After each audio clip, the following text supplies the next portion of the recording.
на бајките само чудесно тајно вегуваат. Децата што мечтаат, децата што сонуваат. Лидерот на СДСМ, Венко Филипче, и тие околу него дефинитивно живеат во светот на бајките, како браќата Грин. Еве, например, Венко мечтае да биде премиер. Мечтата е убава работа. Така се развива фантазијата, па Венко си замислува што ќе прави ако некогаш стане премиер. Во неговите бајки тој веќе е премиер и прво нешто што ќе направи се уставни измени.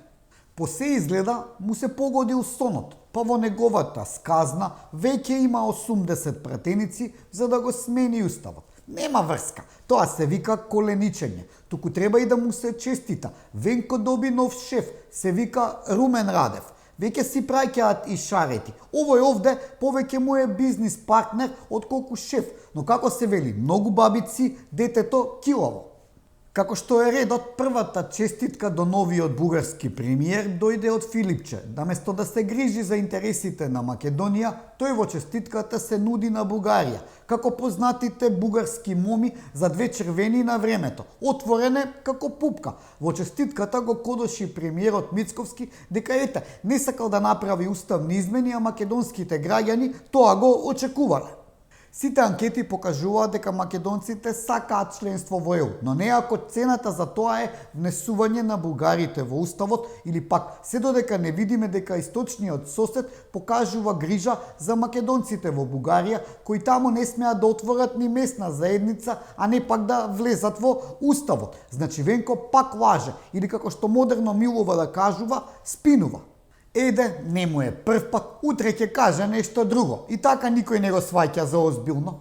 Си мислам, ако Венко се кандидира на избори во Бугарија, гарант ќе победи. Добро, може нема да победи, ама ќе има повеќе гласови од оние шајшутки Борисов, Јотова, Трифонов, Ковачев, Џамбаски, кои се со паметот како Заев. Венко, охрабри се, Петрич го очаква новиот кмет.